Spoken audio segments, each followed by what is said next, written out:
Hey guys, this is Illusion Podfic, and today we're going to reading Glowsticks and Bullet Holes by Hyperius. This is Chapter 16. Guy was not expecting Jason to be so excited, bouncing like a little kid from enclosure to enclosure with a bright smile and sparkling eyes. The Green Lantern felt that it was more entertaining to watch Jason than to watch the animals, really. It was as if the man had once again become a boy, energetic, cheerful, and so full of happiness. It's certainly not what he expected of the big bad Red Hood. And it's certainly not what Bruce made him out to be. Bruce described Jason as a brash, chaotic boy who runs on anger and pain. Bruce made him out to be the type of man who'd be the prime candidate for a Red Lantern ring. Jason isn't, though. Of course, it's clear there's anger in his soul, but that's anger birthed from trauma and pain, betrayal and hurt. It's an anger that festered from not having an outlet for his emotions. Guy has seen it before. Hell, Guy has been there before. It's not a baseless rage and anger for anger's sake. He's on his way to becoming a candidate of the Red Lantern ring, but he's certainly not there yet. Not nearly there. He still holds on to hope things will get better, hope he will not become the man he fears to become, hope he will still find happiness and love, maybe even forgiveness. So long as he has that, he'll never become a Red Lantern. So long as he has that, he'll never be a bad man. Merely misled and hurt. Jason was on his tiptoes, looking over the fence and into the lion exhibit. He drew back slightly, falling back onto his heels before looking over at Guy. Hey, why did you take an interest in me? What do you mean? This? Coming here and helping me? He huffed. Why? I don't get it. Guy could respond in a number of ways. He could ask Jason why he's asking the question now, though that'd just be deflection, and perhaps rebuild a bit of a wall they're slowly breaking down. He could lie, but then their relationship would be built on distrust, and that'd be no good. Of course, he could answer truthfully, and though he loathes speaking about it, it'd probably be the best option. It'd start them off right, chip down a little more of Jason's impossibly high walls, and knowing that someone has gone through something similar, it may help him feel better about opening up. Want the truth? The brutal truth? Jason nodded, taking a step back from the fence to let a child get a better view. Yeah. He stepped closer to Guy so they could speak quietly, and hopefully without any eavesdroppers. Well, because Hal asked, and Hal and I are good friends. Also because, well, he let out a breath. My dad liked to beat me. Hal said you were. He assumed, at least, that you were also abused. Guy's fist tightened, knuckles turning white. I'm sure he didn't expect it to be so bad. I didn't. But I knew if there was a kid who got hit by his dad, he deserved someone who understands that kind of pain and betrayal. He watched Jason's eyes drop down to his feet, shoulders slowly stiffening, but he doesn't look like he was about to run, and that's good. If someone was there for me when my dad was, things could have been different. You probably wouldn't have become Green Lantern. And Jason doesn't like the thought of that. He doesn't like the thought that there could be a world where Guy Gardner isn't a Green Lantern. It'd be a dark world. No, I probably wouldn't have. I learned a lot from it all, but something learned through pain. It's not something kids should have to learn, especially not kids so young. Isn't it too late for me then? I'm no longer young. Guy chuckled. No, you aren't. You're still a kid, really, he chuckled softly. You're what, 19? I think. You think? Jason shrugged, shuffling slightly. He walked away from the lions and began walking towards the wolves. I think. I died, remember? I don't know how long it was since I came back, and I know the Lazarus pit affects my aging a bit, so I don't know how old I'd be technically. Do I count the time in the ground? Do I not?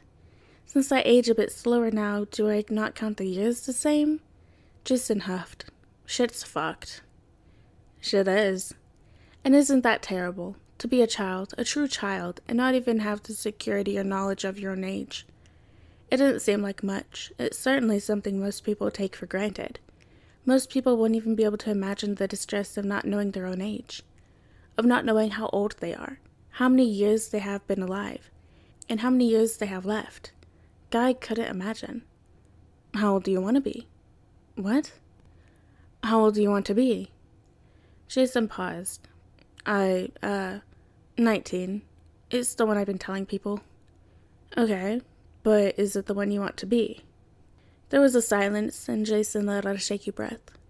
No, I still want my 18th birthday. I know, kinda. It doesn't actually mean anything. But everyone gets to make a big deal about becoming an adult. I want that too, but I think I'm too old for 17. Then why not us celebrate your 18th, and then the next day, your 19th? Can we do that? Why not? Guy laughed, wrapping an arm around Jason's shoulder. I say we can, so we will. Jason smiled and laughed. Yeah, let's do it. He'd be 19 then, 18, and then 19, like a proper kid. Of course, he's going to be skipping over 16 and 17, but, you know. Oh well, he'll take what he can get. And Jason will be 19 then, officially. He'll have an age. And yet, dead people don't have ages though. Not officially. Guy turned, staring deeply into Jason's eyes. Don't they? No, not ages, not names, not parents. Jason bit his lip. Dead people don't exist. Well, I call that bullshit. Guy squeezed his shoulder. Dead people still have parents, still have birthdays, they're real. They're remembered, loved, cared for. Dead people may be gone physically, but they're not forgotten, never abandoned. And guess what, buddy? You're still alive. You're here. Legally, a few kinks to work out, but you keep saying you're dead. You're not. He put a hand on Jason's heart. This is beating, and your mind is working. You are alive. Bruce still has my memorial in my grave, and fuck him. He's grieving for a memory, and he's so trapped on his own grief that he hasn't realized his son is right here, in front of him, alive.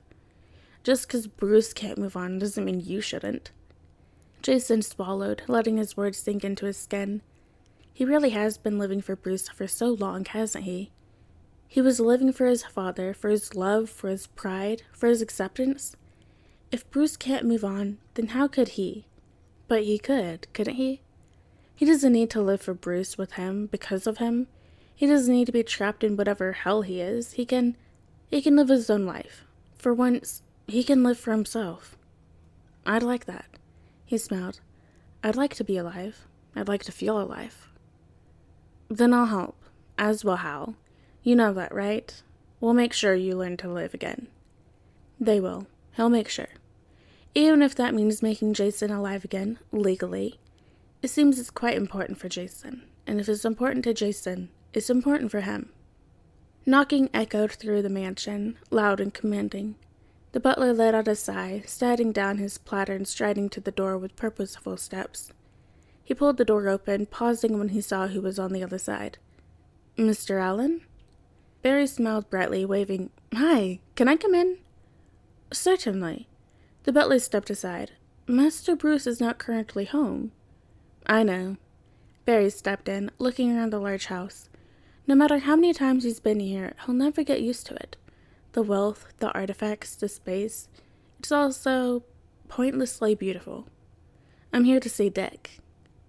Of course. I'll get to the young master immediately. Alfred was only gone for a few minutes before Dick Grayson came bounding down the manor steps. His energy, his life, his unadulterated joy, it never failed to make Barry smile. Barry, it's good to see you. Why are you here, though? Well, Barry's smile tightened. That's the awkward bit. You see, we have a lot to talk about. Talk? Dick frowned, motioning for Barry to follow as they walked to the kitchen. Taking a seat as the speedster sat across from him. That's never good. No, it really isn't. Barry laughed a bit awkwardly. Hal wanted him to sneak in, to steal evidence or whatever. He promptly told Hal that he's an idiot if he thinks Barry could get into the Batcave or Batcomputer undetected. He's good, sure, but not that good. Nearly that good, sure, but he's not. However, he knows Dick is a good boy. He knows regardless of the accusations against Bruce, Dick would never. His heart is too big, soul too pure. He's made mistakes, horrible mistakes, but haven't they all? The difference with Dick is that he takes responsibility, and after he learns of his blunders, he tries to fix them. He tries harder, better, always better. He carries his mistakes in his heart and his guilt on his shoulders, a constant reminder to always strive to be a better man, a better person, to help more and more and more. Barry feels sorrow for the boy. So young, and yet caring so much. He's carrying the heart of Gotham on his shoulders, and he does it without even batting an eye. It's why Barry trusts him so fully to do the right thing, in this moment. There are accusations against Bruce. Heavy accusations. I was called to get evidence. He let out a slow breath. I would like to look through the, cow camera? The footage. See if it's real or not. Dick frowned, eyes narrowing as the words settled in the air. What accusations? Accusations of abuse. Of abusing Jason. Dick pulled back as if slapped, eyes widening and staring in equal measures of horror and disbelief. That's insane. He wouldn't. Whatever Jason is telling you, they're lies. You can't trust him. He's so full of shit. Dick, Barry frowned. Jason tried to deny it. What? He tried to deny it. It's others who noticed. Based on how he behaved and how Bruce behaved around him. What? Dick, I'm sorry. I know this is a lot to take in. It was. Dick was so sure it was Jason. But Jason tried to deny it. Jason isn't playing games, trying to tear down Batman's reputation in his anger. It's not another petty game of revenge. He tried to deny it. Jason tried to deny it, but it's so prevalent that the others aren't listening. So it must be bad. But Bruce isn't abusive. Mean, sometimes, sure. Maybe a little cruel, yeah. Emotionally constipated beyond belief? Definitely, but not abusive. Dick would notice if he was abusive. Dick would notice and protect his brothers, wouldn't he? Dick, if we look through the footage and there's nothing, then it means we're wrong. But if there is something, it means we can help. Yeah. Can you please give me access to look? It took a moment for Dick to nod, a bit numb, and Barry gave him a small, sad smile. He stood gently, squeezed Dick's shoulder. If it's real, if he fooled the entire Justice League, you can't take the blame for that. No one knew. No one would have guessed. No one but Jason. Because, really, that's what he was saying all along, wasn't it? All his rants of not being loved, not being part of the family, of Bruce abandoning him, betraying him, hurting him. Of them always taking Bruce's side, of never trusting him or believing him until it suited them.